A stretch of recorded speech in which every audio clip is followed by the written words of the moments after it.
Hello friends, स्वागत है आपका एमएस स्टडी वर्ल्ड में। हमने घटना चक्र का पॉइंटर स्टार्ट किया है, जिसमें पार्ट 1 राष्ट्रीय परिदृश्य का आ चुका है। अब हम आगे देखते हैं। 2 दिवसीय भारत ऊर्जा सप्ताह का आयोजन बेंगलुरु में हुआ है। गणतंत्र दिवस समारोह के हिस्से के रूप में 6 दिवसीय मेगा इवेंट आयोजन हुआ है भारत पर्व के नाम से। इसका आयोजन कहाँ किया गया है? लाल किला और ज्ञान पथ पर, नई दिल्ली। इस आयोजन हेतु नोडल मंत्रालय के रूप में किसे नामित किया गया है? तो पर्यटन मंत्रालय को नामित किया गया है। पहला इंडिया स्टैक डेवलपर सम्मेलन का आयोजन नई दिल्ली में। Voice of global south summit की मेजबानी किसके द्वारा की जा रही है? भारत के द्वारा। इस सम्मेलन का आयोजन किस विषय के तहत किया गया है? आवाज की एकता, उद्देश्य की एकता, unity of voice, unity of purpose. जैव ऊर्जा शिखर सम्मेलन का आयोजन नई दिल्ली में किया गया। इस वर्ष सम्मेलन के किस संस्करण का आयोजन किया जा रहा है? तो जैव ऊर्जा शिखर सम्मेलन का यह 11वां संस्करण था। जैव ऊर्जा सम्मेलन का जो विषय है वो ऊर्जा पारेषण, एक सतत भविष्य के लिए समाधान। 23वां अखिल भारतीय पीठासीन अधिकारी सम्मेलन कहाँ आयोजित किया गया? तो जयपुर राजस्थान में। सॉरी, तिरासीवां अखिल भारतीय पीठासीन अधिकारी सम्मेलन जयपुर राजस्थान में। इस सम्मेलन की अध्यक्षता किसके द्वारा की गई? तो ओम बिरला, जो कि लोकसभा अध्यक्ष हैं। प्रधानमंत्री द्वारा उद्घाटित वैश्विक निवेश सम्मेलन का आयोजन कहाँ किया गया? इंदौर, मध्य प्रदेश में। इस सम्मेलन का ये कौन सा संस्करण था? ये 7वां संस्करण था। वैश्विक निवेश सम्मेलन का आयोजन किस विषय के तहत किया गया? मध्य प्रदेश भविष्य के लिए तैयार राज्य। मध्य प्रदेश भविष्य के लिए तैयार राज्य, ये विषय था। अंतर्राष्ट्रीय पतंग महोत्सव का आयोजन गुजरात में किया गया। अंतर्राष्ट्रीय पतंग महोत्सव का आयोजन गुजरात पर्यटन के द्वारा किया गया और इसका विषय था एक पृथ्वी, एक परिवार, एक भविष्य, one earth, one family, one future. अंतर्राष्ट्रीय पतंग महोत्सव को पहली बार कब आयोजित किया गया था? तो 1989 में पहली बार आयोजित किया गया था। ठीक है। फिर 7वां प्रवासी भारतीय दिवस समागम का आयोजन इंदौर, मध्य प्रदेश में। 7वां प्रवासी भारतीय दिवस समागम का आयोजन इंदौर, मध्य प्रदेश में। इस समागम के मुख्य अतिथि, ये आपका बहुत इंपॉर्टेंट क्वेश्चन है, मुख्य अतिथि थे गुयाना के राष्ट्रपति डॉक्टर मोहम्मद इरफान अली। प्रवासी भारतीय दिवस का विषय क्या था? तो प्रवासी भारतीय दिवस का विषय प्रवासी अमृतकाल में भारत की प्रगति के विश्वसनीय भागीदार। प्रवासी भारतीय दिवस 2023 के अवसर पर प्रधानमंत्री द्वारा एक विशेष डाक टिकट जारी किया गया, जिसका शीर्षक था सुरक्षित जाएं, प्रशिक्षित जाएं। इस सम्मेलन के 16वें संस्करण का आयोजन कब किया गया? वर्ष 2021, आभासी माध्यम से, क्योंकि इतनी समय कोरोना टाइम था। एस्ट्रो टूरिज्म ए स्काई गेजिंग इवेंट का आयोजन कहाँ किया गया? तो इंडिया गेट, दिल्ली। इस इवेंट का आयोजन किसके द्वारा किया गया? National council of science museum द्वारा नेहरू मेमोरियल म्यूजियम लाइब्रेरी के सहयोग से। देश में आयुर्वेद में अनुसंधान एवं विकास को बढ़ावा देने हेतु आयुर्वेद प्रोफेशनलों के लिए किस कार्यक्रम की शुरुआत की गई? तो स्मार्ट कार्यक्रम। स्मार्ट किसके लिए? आयुर्वेद प्रोफेशनलों के लिए। ठीक है। स्मार्ट का फुल फॉर्म क्या है? Scope for main streaming Ayurveda research in teaching professional. World habitat award 2023 कहाँ से भारत में किस राज्य ने जीता? तो ये ओडिशा ने जीता है। वर्ल्ड हैबिटेट अवार्ड में कांस्य पदक ओडिशा ने जीता है। ओडिशा ने यह पुरस्कार किस योजना के लिए जीता है? तो जग मिशन के लिए ओडिशा ने ये वर्ल्ड हैबिटेट अवार्ड में कांस्य पदक जीता है। जग मिशन ने यह पुरस्कार कितनी बार जीता है? 2 बार जीता है इस मिशन ने, 2019 और 2023 में। जग मिशन किससे संबंधित है? भूमि का स्वामित्व और झुग्गी उन्नयन से संबंधित है। जल पर राज्य मंत्रियों के पहले अखिल भारतीय सम्मेलन का आयोजन कहाँ किया गया? भोपाल, मध्य प्रदेश में किया गया। इस सम्मेलन का आयोजन किस विषय के तहत किया गया? तो जल दृष्टिकोण @2047, वाटर विजन @2047। भारत के पहले समावेशी उत्सव पर्पल फेस्ट सेलिब्रेटिंग डाइवर्सिटी का आयोजन कहाँ किया गया? गोवा में हुआ है। 7वें भारत जल प्रभाव शिखर सम्मेलन का आयोजन नई दिल्ली में हुआ है। और भारत जल प्रभाव शिखर सम्मेलन का आयोजन किसके द्वारा हुआ है? तो राष्ट्रीय स्वच्छ गंगा मिशन और गंगा नदी घाटी प्रबंधन एवं अध्ययन केंद्र के द्वारा। मेक इन ओडिशा कॉन्क्लेव 2022 का आयोजन भुवनेश्वर, उड़ीसा में हुआ है। इस कॉन्क्लेव का आयोजन कब हुआ? तो 30 नवंबर से 4 दिसंबर 22 के मध्य। मेक इन ओडिशा कॉन्क्लेव 2022 का कौन सा संस्करण था? ये तीसरा संस्करण था। ये पहला 2016 में हुआ था, दूसरा संस्करण 2018 में हुआ था। पहले सिलचर सिलहट महोत्सव 2022 का आयोजन हुआ है सिल्वर, असम में। इस महोत्सव का आयोजन किसके द्वारा किया गया? तो इंडिया फाउंडेशन और केंद्रीय संस्कृति मंत्रालय द्वारा। किन 2 देशों के मध्य मित्रता संबंधों को मजबूत करने के लिए यह महोत्सव आयोजित किया गया? भारत और बांग्लादेश। भारत और बांग्लादेश के मित्रता संबंधों को मजबूत करने के लिए यह महोत्सव का आयोजन हुआ। भारत अंतर्राष्ट्रीय व्यापार मेला का आयोजन नई दिल्ली में हुआ। 2022 में इस मेले का कौन सा संस्करण था? तो ये 41वां संस्करण था। 41वां भारत अंतर्राष्ट्रीय व्यापार मेले में साझेदार राज्य हैं बिहार, झारखंड और महाराष्ट्र। 41वां भारत अंतर्राष्ट्रीय व्यापार मेले में साझेदार राज्य बिहार, झारखंड और महाराष्ट्र है। इस मेले में विशेष आकर्षण वाले राज्य उत्तर प्रदेश और केरल। ये यूपी स्पेशल का भी क्वेश्चन होगा, इंपॉर्टेंट है। कौन सा मेला? 41वां अंतर्राष्ट्रीय व्यापार मेला, भारत अंतर्राष्ट्रीय व्यापार मेला। ओके। उत्तर प्रदेश और केरल इसमें विशेष आकर्षण वाले राज्य हैं। इस वर्ष किस राज्य या केंद्र शासित प्रदेश ने पहली बार भाग लिया? तो लद्दाख ने पहली बार इसमें भाग लिया है। इंडियन रोड कांग्रेस का आयोजन लखनऊ में हुआ है। इंडियन रोड कांग्रेस का आयोजन लखनऊ में हुआ है और ये कौन सा संस्करण था? 81वां, 81। सतत पर्वतीय विकास शिखर सम्मेलन का आयोजन हुआ है लेह, लद्दाख में। सतत पर्वतीय विकास शिखर सम्मेलन, इसका थीम क्या था? सतत पर्वतीय विकास के लिए पर्यटन का उपयोग। 4थे हेली इंडिया शिखर सम्मेलन का आयोजन श्रीनगर, जम्मू कश्मीर में हुआ है। इस शिखर सम्मेलन का विषय helicopter for last mile connectivity. 47वां इंडिया आइडियाज समिट का आयोजन नई दिल्ली में हुआ है। आयोजन का विषय था अमेरिका भारत की समृद्धि को अगले 75 वर्षों में अधिक से अधिक बढ़ाना। भारत का 12वां राष्ट्रीय विज्ञान फिल्म महोत्सव का आयोजन भोपाल मध्य प्रदेश में हुआ है। हाल ही में किस भारतीय राज्य या केंद्र शासित प्रदेश में वर्चुअल स्कूल का शुभारंभ हुआ है? तो दिल्ली में हुआ है। इस वर्चुअल स्कूल का क्या नाम रखा गया है? Delhi virtual model school. केंद्र सरकार ने अंतर्राष्ट्रीय तटीय सफाई दिवस मनाने के लिए किस अभियान की शुरुआत की है? तो स्वच्छ सागर सुरक्षित सागर। इस अभियान को संचालित किया गया 75 दिनों तक 75 समुद्री तटों पर। अंतर्राष्ट्रीय तटीय दिवस कब मनाया जाता है? प्रत्येक वर्ष सितंबर माह के तृतीय शनिवार। तो 2022 में 17 सितंबर को ये पड़ा था। केंद्रीय जनजातीय कार्य मंत्रालय का गोल कार्यक्रम का उद्देश्य क्या है? गोल यानी गोइंग ऑनलाइन एज लीडर्स। ठीक है, इस कार्यक्रम का उद्देश्य क्या था? जनजातीय युवाओं के डिजिटल कौशल को बढ़ाना। गोल कार्यक्रम में जनजातीय कार्य मंत्रालय को कौन सहयोग प्रदान कर रहा है? मेटा, ये फेसबुक इंडिया। गोल कार्यक्रम के पहले चरण का आरंभ मई 2020 में हुआ था और गोल 2.0 के दूसरे चरण का आरंभ 28 जून 22 से हुआ है। केंद्र सरकार ने 75वें स्वतंत्रता दिवस के अवसर पर देश भर में किस अभियान की शुरुआत की है? हर घर तिरंगा अभियान। दिल्ली डायलॉग के 12वें संस्करण का आयोजन नई दिल्ली में हुआ है। इसका विषय था हिंद प्रशांत क्षेत्र को परस्पर जोड़ना। गुजरात में नमक उत्पादन कार्य से जुड़ी महिला श्रमिकों को अक्षय ऊर्जा क्षेत्र में कार्य हेतु प्रशिक्षित करने हेतु किस पहल की शुरुआत हुई है? तो प्रोजेक्ट सूर्या।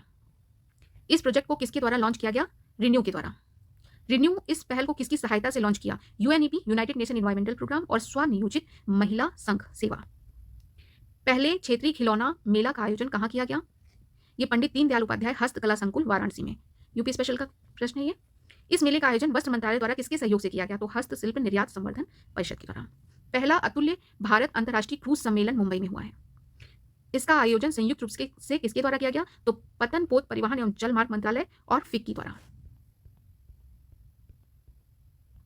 हाल ही में किस मंत्रालय द्वारा भारत टैप पहल का शुभारंभ किया गया है? तो आवासन एवं शहरी कार्य मंत्रालय द्वारा। भारत टैप पहल का उद्देश्य क्या है? बड़े पैमाने पर कम प्रवाह वाले सैनिटरी वेयर उपलब्ध कराना। किसने अटल नवाचार मिशन प्राइम प्लेबुक को लॉन्च किया है? तो अटल इनोवेशन मिशन और नीति आयोग ने अटल नवाचार मिशन प्राइम प्लेबुक को लॉन्च किया है। किस मंत्रालय ने स्वनिधि से समृद्धि कार्यक्रम का सेकंड चरण शुभारंभ किया है? तो आवासन और शहरी मामलों के मंत्रालय ने। अब ये अप्रैल 22 का न्यूज़ है जो एक साल से आपकी करंट अफेयर से बाहर जाता है, तो हम इसको नहीं देखेंगे क्योंकि ऑलरेडी बहुत ज़्यादा करंट अफेयर्स पढ़ना है, तो साल भर से ज़्यादा का क्या पढ़ेंगे हम। ठीक है, तो अब विविध देखेंगे इसका। संघाई सहयोग संगठन फिल्म महोत्सव का आयोजन ये कहाँ हुआ है? मुंबई में हुआ है।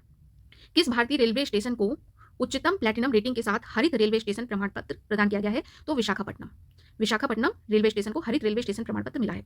इस स्टेशन को 6 श्रेणियों में कितने अंक प्राप्त हुए हैं? तो 100 में से 82 अंक मिले हैं इसको। यह प्रमाण पत्र किसके द्वारा प्रदान किया गया है? तो इंडियन ग्रीन बिल्डिंग काउंसिल द्वारा यह प्रमाण पत्र मिला है। प्रधानमंत्री द्वारा किस द्वीप समूह के 21 बड़े अज्ञात द्वीपों का नामकरण किया गया है? तो अंडमान निकोबार द्वीपों का नामकरण किया गया है। 21 बड़े अज्ञात द्वीपों का नामकरण किया गया है। देश की 8वीं वंदे भारत एक्सप्रेसवे ट्रेन का संचालन किया जाएगा। ये कहां से कहां तक चलेगी? सिकंदराबाद तेलंगाना से विशाखापट्टनम आंध्र प्रदेश के बीच। ठीक है, ये 15 जनवरी 23 को 8वीं चली है वंदे भारत, और 7वीं भी दिसंबर 22 में चली है, तो इसको भी देख लेंगे। देश में 7वीं और पश्चिम बंगाल की पहली वंदे भारत ट्रेन का संचालन किया जा रहा है। हावड़ा से न्यू जलपाईगुड़ी तक चलेगी। फिर 11 दिसंबर 22 में छठी वंदे भारत चली थी, ये नागपुर से बिलासपुर तक चली थी। और अन्य 5 में छोड़िए, पहली वंदे भारत ट्रेन देख लीजिए, ये नई दिल्ली से वाराणसी चली थी। विश्व के सबसे लंबे नदी क्रूज एमवी गंगा विलास का उद्घाटन कहाँ किया गया? वाराणसी में किया गया एमवी गंगा विलास का उद्घाटन। ये विश्व का सबसे लंबा नदी क्रूज होगा। इसका उद्घाटन किसके द्वारा किया गया? तो प्रधानमंत्री नरेंद्र मोदी द्वारा। एमवी गंगा विलास की यात्रा वाराणसी से प्रारंभ होकर कहाँ समाप्त होगी? तो ये डिब्रूगढ़ असम जाएगी और बांग्लादेश होते हुए जाएगी। वाराणसी से शुरू होगी और बांग्लादेश से होते हुए फिर ये असम जाएगी। किसके द्वारा braving a viral storm India's covid vaccine story पुस्तक लिखी गई है? ब्रेविंग अ वायरल स्टॉर्म, ये आशीष चांदोरकर और सूरज सुधीर के द्वारा लिखी गई है। विश्व का पहला पाम लीफ पांडुलिपि संग्रहालय तिरुवनंतपुरम केरल में खोला गया है। यह विश्व का पहला पाम लीफ पांडुलिपि संग्रहालय है। प्रधानमंत्री नरेंद्र मोदी की मां को श्रद्धांजलि के तौर पर एक चेक बांध का नाम क्या रखा गया? हीराबाई स्मृति सरोवर रखा गया है। ये बांध कहाँ है? राजकोट, गुजरात में ये बांध है। अवार्ड फॉर ग्लोबल लीडरशिप से किसे सम्मानित किया गया है? तो भारत के मुख्य न्यायाधीश DY चंद्रचूड़ को अवार्ड फॉर ग्लोबल लीडरशिप का अवार्ड मिला है। उन्हें यह सम्मान किसके द्वारा प्रदान किया गया है? तो हार्वर्ड लॉ स्कूल सेंटर के द्वारा यह सम्मान दिया गया है। डिजिटल इंडिया पुरस्कार के किस संस्करण का आयोजन किया गया है? तो 7वें संस्करण का आयोजन किया गया है। डिजिटल इंडिया पुरस्कार किसके द्वारा प्रदान किया गया? तो राष्ट्रपति द्रौपदी मुर्मू द्वारा यह पुरस्कार प्रदान किया गया है। अब ये पुरस्कार में नागरिकों का डिजिटल सशक्तिकरण में हर सेक्शन में 3-3 पुरस्कार प्लेटिनम, स्वर्ण और रजत दिया गया है। ठीक है, ये बहुत लंबा बहुत ज़्यादा हो जाएगा, तो मुझे नहीं लग रहा है कि बहुत इंपॉर्टेंट है, तो इसलिए मैं इसको छोड़ रही हूँ, आगे बढ़ती हूँ। प्रधानमंत्री नरेंद्र मोदी द्वारा doctor Shyama Prasad Mukherjee national institute of water and sanitation का उद्घाटन कलकत्ता में हुआ है। भारत के किस संस्थान को वार्टन क्यूरियस री मेजिन एजुकेशन अवार्ड दिया गया है। ये शिक्षा का ऑस्कर इसको कहा जाता है। ये भारतीय प्रौद्योगिकी संस्थान मद्रास को दिया गया है। केंद्रीय गृह एवं सहकारिता मंत्री अमित शाह द्वारा लॉन्च किया गया प्रहरी मोबाइल ऐप किससे संबंधित है? सीमा सुरक्षा बल से संबंधित है प्रहरी मोबाइल ऐप। हाल ही में राष्ट्रीय मूल्यांकन एवं प्रत्यायन परिषद ने A++ ग्रेड प्राप्त करने वाला विश्वविद्यालय कौन सा है? तो गुरु नानक देव विश्वविद्यालय अमृतसर को A++ ग्रेड मिला है। किस मंत्रालय द्वारा ग्रामीण अर्थव्यवस्था को बदलने वाले विचारों, समाधानों और कार्यों को आमंत्रित करते हुए प्रज्वला चैलेंज का शुभारंभ किया गया है? तो केंद्रीय ग्रामीण विकास मंत्रालय ने प्रज्वला चैलेंज को शुभारंभ किया है। भारत की सबसे बड़ी समकालीन कला प्रदर्शनी कोच्चि मुजुरिस बिएनल 2022 का आयोजन हुआ है कोच्चि, केरल में। इस वर्ष प्रदर्शनी के किस संस्करण का आयोजन हुआ है? तो 5वां संस्करण का आयोजन हुआ है। इस प्रदर्शनी का शीर्षक था in our veins fellow ink and fire. National animal resource facility for biomedical research का उद्घाटन जीनोम वैली हैदराबाद में हुआ है। देश के सबसे बड़े व्यावसायिक जेट टर्मिनल का शुभारंभ हुआ है कोचीन अंतर्राष्ट्रीय हवाई अड्डा। निजी जेट टर्मिनल संचालित करने वाला देश का चौथा हवाई अड्डा कोचीन अंतर्राष्ट्रीय हवाई अड्डा बन गया है। आयुष्मान भारत स्वास्थ्य कार्ड वितरण के लिए प्रथम पुरस्कार किस राज्य या केंद्र शासित प्रदेश को प्रदान किया गया है? तो जम्मू कश्मीर को प्रदान किया गया है। महाकवि सुब्रमण्यम भारतीयार की प्रतिमा का उद्घाटन वाराणसी, उत्तर प्रदेश में। ये यूपी स्पेशल का प्रश्न है, इंपॉर्टेंट है। सिंगल कॉलम पर समर्थित मेट्रो ट्रेन और विश्व के सबसे बड़े डबल डेकर पुल का उद्घाटन किया गया है नागपुर में। सिंगल कॉलम पर समर्थित मेट्रो ट्रेन और विश्व का सबसे बड़ा डबल डेकर पुल, ये नागपुर में। इस उपलब्धि हेतु किसे गिनीज वर्ल्ड रिकॉर्ड में शामिल किया गया? तो भारतीय राष्ट्रीय राजमार्ग प्राधिकरण और महाराष्ट्र मेट्रो। इस पुल की लंबाई कितनी है? 3.14 किलोमीटर। ये गिनीज वर्ल्ड रिकॉर्ड में है, इसलिए ये इंपॉर्टेंट है। भारतीय सिनेमा के इतिहास में पहली बार सिर्फ आदिवासी समुदाय द्वारा अभिनीत फिल्म का क्या नाम है? धाबारी कुरुवी। ये आदिवासी समुदाय द्वारा अभिनीत फिल्म है। धाबारी कुरुवी का निर्देशन किसके द्वारा हुआ है? प्रियनंदन के द्वारा हुआ है। ये किस भाषा में फिल्माया गया है? इरुला, ये जनजातीय भाषा है, इस भाषा में ये फिल्म बनी है। इस फिल्म की कहानी केंद्रित है रूढ़ियों से लड़ती हुई आदिवासी लड़कियों पर। भारत सरकार ने किस अंतर्राष्ट्रीय यात्रा प्रदर्शनी का उद्घाटन किया है? Vaccine injecting hope. इस यात्रा प्रदर्शनी का उद्घाटन कहां से किया गया है? नई दिल्ली से। नवंबर 2022 से सितंबर 2025 तक की अवधि में यह यात्रा प्रदर्शनी भारत के किन शहरों से होकर गुजरेगी? तो ये दिल्ली, नागपुर, बंगलुरु, कोलकाता और मुंबई से होते हुए ये प्रदर्शनी गुजरेगी। इस प्रदर्शनी को किसके द्वारा तैयार किया गया है? तो राष्ट्रीय विज्ञान संग्रहालय परिषद भारत और लंदन के विज्ञान संग्रहालय समूह द्वारा ये प्रदर्शनी तैयार हुई है। किस विद्युत कंपनी द्वारा अपना नाम बदलने की घोषणा की गई है? इंपॉर्टेंट है। ये power system operation corporation limited अपना नाम बदलकर grid controller of India limited कर रहा है। जीवन विज्ञान डाटा हेतु भारत का पहला राष्ट्रीय भंडार कोष का उद्घाटन फरीदाबाद, हरियाणा में। इस कोष का नाम क्या है? Indian biological data centre. प्रधानमंत्री द्वारा भूल भुलैया उद्यान और मियावाकी वन का उद्घाटन एकता नगर, गुजरात में किया गया है। भूल भुलैया उद्यान और मियावाकी वन का उद्घाटन एकता नगर, गुजरात में। प्रधानमंत्री नरेंद्र मोदी द्वारा किस गांव को भारत का पहला 24x7 सौर ऊर्जा से संचालित गांव मोढेरा, मेहसाणा, गुजरात। मोढेरा ऐतिहासिक रूप से किसके लिए प्रसिद्ध है? ये यहाँ सूर्य मंदिर है, मोढेरा उसके लिए प्रसिद्ध है। इस सूर्य मंदिर का निर्माण किसके द्वारा किया गया था? तो भीम प्रथम ने सूर्य मंदिर बनाया था, जो कि चालुक्य वंश से संबंधित थे। ऑनलाइन बाल यौन शोषण सामग्री के प्रसार के मामलों की जांच के संबंध में किस ऑपरेशन की शुरुआत हुई है? तो ये ऑपरेशन मेघ चक्र। इस ऑपरेशन की शुरुआत किसने की है? केंद्रीय अन्वेषण ब्यूरो यानी सीबीआई ने। लता मंगेशकर चौक का उद्घाटन कहां किया गया? अयोध्या, उत्तर प्रदेश में। यूपी स्पेशल का प्रश्न है। 28 सितंबर 2022 को शहीद आजम भगत सिंह की कौन सी जयंती मनाई गई? तो 115वीं जयंती थी उनकी। इस अवसर पर चंडीगढ़ अंतर्राष्ट्रीय हवाई अड्डे का नाम परिवर्तित करके शहीद भगत सिंह अंतर्राष्ट्रीय हवाई अड्डा कर दिया गया। भारत का पहला वानिकी विश्वविद्यालय किस राज्य में स्थापित किया जाएगा? तो तेलंगाना में किया जाएगा वानिकी विश्वविद्यालय। भारत का पहला संशोधित जैव गांव किस राज्य में है? त्रिपुरा में है। भारत का पहला संशोधित जैव गांव दासपारा गांव, सेपा हिजाला, त्रिपुरा में है। ठीक है। 100 से अधिक वर्ष के अंतराल के पश्चात किस राज्य में दूसरा रेलवे स्टेशन प्रारंभ हुआ? नागालैंड में। ठीक है। तो इसका पहला, इस रेलवे स्टेशन का नाम क्या है? सोखुवी रेलवे स्टेशन। और नागालैंड में स्थापित पहला जो रेलवे स्टेशन था वो दीमापुर रेलवे स्टेशन 1903 में। दीमापुर रेलवे स्टेशन ये नागालैंड का पहला रेलवे स्टेशन था और अभी 100 से ज्यादा साल के गैप में नागालैंड का दूसरा रेलवे स्टेशन प्रारंभ हुआ है। केंद्र सरकार द्वारा बैटरी अपशिष्ट प्रबंधन नियम 2022 कब अधिसूचित किया गया? 24 अगस्त 2022 को। बैटरी अपशिष्ट प्रबंधन नियम किस नियम का स्थान लेगा? तो बैटरी प्रबंधन एवं संचालन नियम 2001 का स्थान लेगा। बैटरी अपशिष्ट प्रबंधन से संबंधित नए नियम किस मंत्रालय द्वारा अधिसूचित किए गए हैं? तो पर्यावरण, वन और जलवायु परिवर्तन मंत्रालय द्वारा। प्रधानमंत्री नरेंद्र मोदी ने किस कैंसर अस्पताल एवं अनुसंधान केंद्र को राष्ट्र को समर्पित किया? तो होमी भाभा कैंसर अस्पताल एवं अनुसंधान केंद्र। यह कैंसर अस्पताल कहाँ स्थित है? साहिबजादा अजीत सिंह नगर, मोहाली, पंजाब में। हाल ही में केंद्र सरकार ने किस झील को राष्ट्रीय महत्व का स्थल घोषित करने की अपनी मंशा प्रकट की है? तो अनंगताल झील, नई दिल्ली। इसको राष्ट्रीय महत्व का स्थल घोषित करने की मंशा प्रकट की है। भारत का पहला 3D प्रिंटेड पोस्ट ऑफिस कहाँ स्थापित है? बंगलुरु, कर्नाटक में। इस पोस्ट ऑफिस का निर्माण किस कंपनी द्वारा किया जाएगा? लार्सन एंड टुब्रो कंपनी द्वारा किया जाएगा। प्रधानमंत्री नरेंद्र मोदी द्वारा कहां पर अत्याधुनिक अमृता अस्पताल का उद्घाटन किया गया? तो फरीदाबाद, हरियाणा। अस्पताल किस संस्था द्वारा संचालित है? माता अमृतानंदमयी मठ के द्वारा। भारत की सबसे लंबी और सबसे भारी मालगाड़ी कौन सी है? सुपरवास्की ट्रेन की लंबाई 3.5 किलोमीटर। इसमें डिब्बे हैं 295 डिब्बे। सुपरवास्की ट्रेन का सकल भार है 25,965 टन। सुपरवास्की ट्रेन को कहां से कहां तक चलाई गई है? तो कोरबा छत्तीसगढ़ से राजनांदगांव नागपुर। आकाशा एयर की पहली उड़ान किन दो शहरों के बीच संचालित हुई? मुंबई से अहमदाबाद के बीच। Indian institute of heritage deemed विश्वविद्यालय की स्थापना कहां की जा रही है? तो नोएडा, गौतम बुद्ध नगर, उत्तर प्रदेश। फोरेंसिक साक्ष्य के संग्रहण को अनिवार्य बनाने वाली जो 6 वर्षों से अधिक के दंडनीय अपराधों हेतु देश की पहली पुलिस किस राज्य या केंद्र शासित प्रदेश की है? तो दिल्ली में। भारत के कितने शहरों में स्ट्रीट व्यू सेवा का शुभारंभ हुआ है? 10 शहरों में स्ट्रीट व्यू सेवा का शुभारंभ हुआ है। इस सेवा का शुभारंभ किसके द्वारा किया गया है? तो गूगल के द्वारा किया गया है। स्ट्रीट व्यू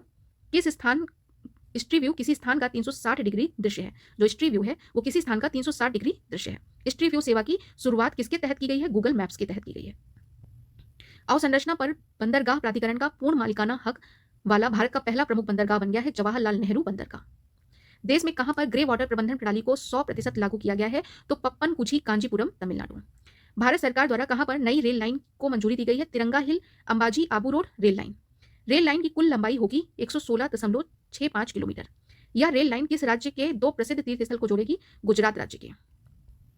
प्रधानमंत्री नरेंद्र मोदी ने झारखंड के दूसरे हवाई अड्डे का उद्घाटन किया जिसका नाम है देवघर हवाई अड्डा। यह सीधी कनेक्टिविटी प्रदान करेगा बाबा बैद्यनाथ धाम को। झारखंड का प्रथम एयरपोर्ट है बिरसा मुंडा हवाई अड्डा, रांची में है।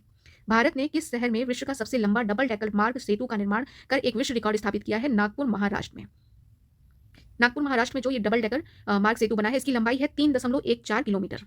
इस सेतु का निर्माण किसके द्वारा किया गया? तो भारतीय राष्ट्रीय राजमार्ग प्राधिकरण और महाराष्ट्र मेट्रो द्वारा। केंद्रीय गृह मंत्री अमित शाह द्वारा स्टैच्यू ऑफ पीस शांति की प्रतिमा का अनावरण श्रीनगर, जम्मू कश्मीर में किया है। स्टैच्यू ऑफ पीस किससे संबंधित है? श्री रामानुजम चार्य से संबंधित है। इस प्रतिमा की ऊंचाई 4 फीट और वजन है 600 किलोग्राम। राजस्थान स्थित स्टैच्यू ऑफ पीस किससे संबंधित है? जैन आचार्य श्री विजय वल्लभ सुरीश्वर जी महाराज से संबंधित है। किस भारतीय बल के लिए केंद्रीकृत वेतन प्रणाली PADMA का शुभारंभ किया गया? तो ये भारतीय तटरक्षक बल के द्वारा।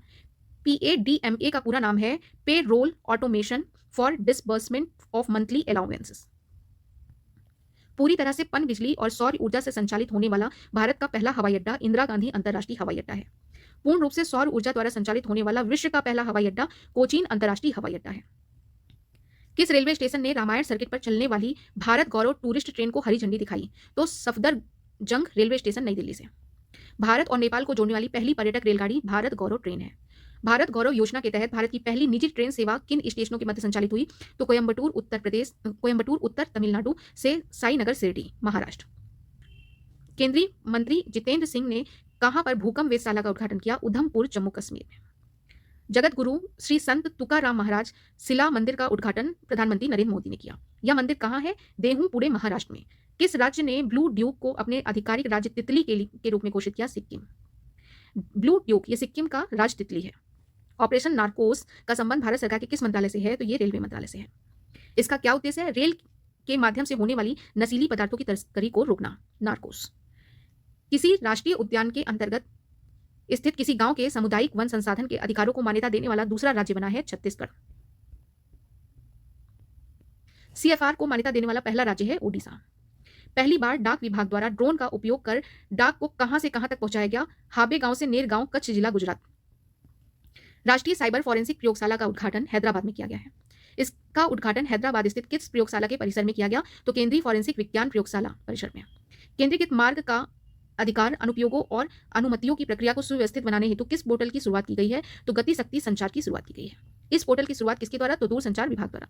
स्किल इंडिया इंटरनेशनल सेंटर कहां स्थापित किया है? तो वाराणसी, उत्तर प्रदेश में। किस राज्य की पुलिस को प्रेसिडेंट कलर पुरस्कार से सम्मानित किया गया है? तो असम राज्य की पुलिस को प्रेसिडेंट कलर पुरस्कार से सम्मानित किया गया है। असम इस पुरस्कार को प्राप्त करने वाला कौन सा राज्य है? तो ये 10वां राज्य है। हाल ही में लाइफस्टाइल रोगों के निदान और नियंत्रण के लिए कौन सा ऐप लॉन्च किया गया है? तो शैली ऐप लॉन्च किया गया है लाइफस्टाइल रोगों के निदान के लिए। यह ऐप किस राज्य की सरकार ने लॉन्च किया है? तो केरल की सरकार ने लॉन्च किया है। कौन सा भारतीय राज्य अंतर्राष्ट्रीय डाटा केंद्र स्थापित करेगा? तो त्रिपुरा स्टार्ट करेगा। अब इधर से पूरा अप्रैल का है, फरवरी मार्च 22 का है, तो जो हमारे लिए इंपॉर्टेंट नहीं है, तो हम नेक्स्ट पार्ट में हम अंतर्राष्ट्रीय परिदृश्य स्टार्ट करेंगे। तो मिलते हैं अगले वीडियो में। Thank you, bye bye.